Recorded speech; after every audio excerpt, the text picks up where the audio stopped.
BPA news, देश का सच। 5 दिवसीय बैंक सेवा नीति की मांग को लेकर आज देश का बैंकिंग उद्योग 1 दिवसीय हड़ताल पर रहा। उपरोक्त हड़ताल का आह्वान United forum of bank unions द्वारा किया गया था, जिसका समर्थन ग्रामीण बैंक की सभी केंद्रीय यूनियन द्वारा भी किया गया, जिसके तहत आज उत्तर प्रदेश ग्रामीण बैंक के कानपुर क्षेत्रीय कार्यालय में भी हड़ताल के तहत प्रदर्शन एवं सभा का आयोजन किया गया। उत्तर प्रदेश ग्रामीण bank officers association, employees union एवं सेवानिवृत्त समिति के क्षेत्रीय केंद्रीय पदाधिकारियों द्वारा क्षेत्रीय प्रबंधक संजीव कुमार सिंह को माननीय प्रधानमंत्री भारत सरकार को संबोधित ज्ञापन दिया गया। सभा को राष्ट्रीय प्रवक्ता सगुण शुक्ला, संजय गुप्ता, विकास सिंह, प्रवीण तिवारी, हिरेंद्र सिंह, आशीष शुक्ला, सौरभ श्रीवास्तव, प्रवीण सचान, समीर यादव, योगेश त्रिपाठी, राज शुक्ला, एनके सिंह कनौजिया, प्रदीप शाह, रवि तिवारी, पीएस मिश्रा आदि ने संबोधित किया।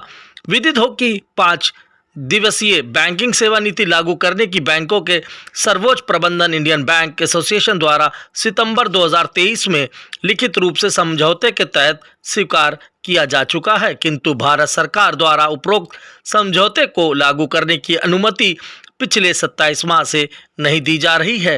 राष्ट्रीय हड़ताल में सभी संगठन शामिल थे। आइए देखें खास रिपोर्ट कानपुर से।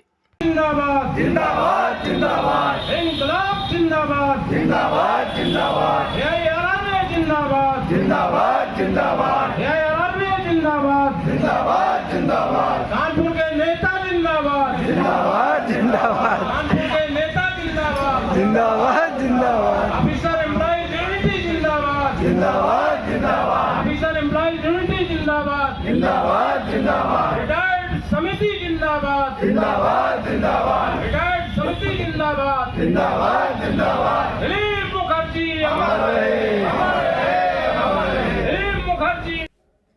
आज बैंकिंग इंडस्ट्री के लिए एक ऐतिहासिक दिन था,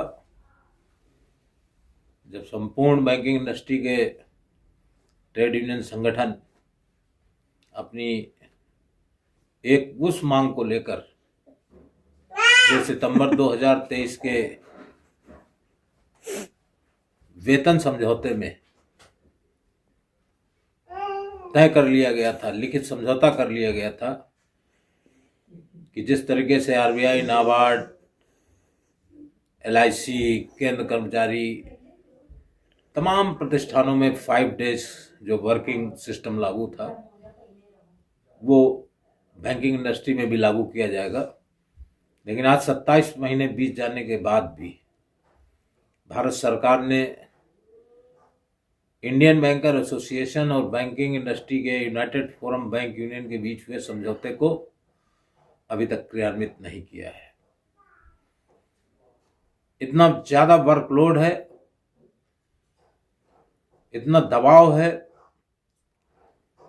बैंकिंग सिस्टम से हटकर जो काम का बोझ इस समय पूरी बैंकिंग इंडस्ट्री पर वर्तमान सरकार के द्वारा लाभार्थियों की सेवा करने के लिए डाल रखा गया है।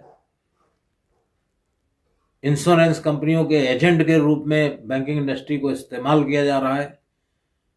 इन सब भारी दबावों के तहत 5 डेज बैंकिंग एक सामाजिक और पारिवारिक जीवन एक भारतीय नागरिक के रूप में सुदृढ़ तरीके से जी सके, लाखों लोग, लाखों कर्मचारी, लाखों बैंक के कर्मचारी, इस देश की अर्थव्यवस्था के आर्थिक योद्धा, सिपाही, लेकिन सरकार ने 27 महीने में उसका अप्रूवल नहीं दिया है। अब बैंकिंग इंडस्ट्री के सभी लोग समझ गए हैं, क्योंकि सितंबर 23 में ये दिया गया समझौता सिर्फ 24 में, चूंकि चुनाव थे देश के अंदर, लोकसभा के चुनाव थे, तो ये एक साजिश के तहत समझौता कर दिया गया था। अब 2029 में चुनाव है। आज हम सब ने मिलकर हुंकार भरी है और देश के ग्रामीण बैंक के भी सारे एपेक्स संगठन, सिवाय सत्ताधीशों के समर्थन से चल रही बीएमएस की यूनिटों के द्वारा, इस आंदोलन में शामिल नहीं हुआ गया। मैं उत्तर प्रदेश ग्रामीण बैंक का उदाहरण दे रहा हूं, जहां 4200 से ज्यादा ब्रांचेज हैं और आंकड़े बताते हैं कि 87% से ज्यादा ब्रांचेज बंद रही हैं।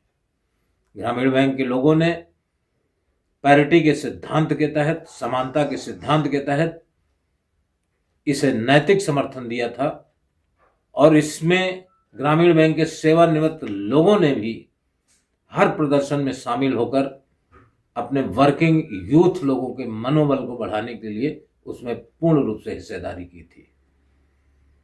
आज देश भर के अंदर ये एक बहुत बड़े मुद्दे के रूप में है और ये शपथ ली गई है यूनाइटेड फोरम बैंक यूनियन और आरआरबी एपेक्स यूनियन के द्वारा कि ये मत समझें कि ये आसानी से जो है बैंकिंग सेक्टर भारत सरकार की उपेक्षात्मक नीति को स्वीकार कर लेगा।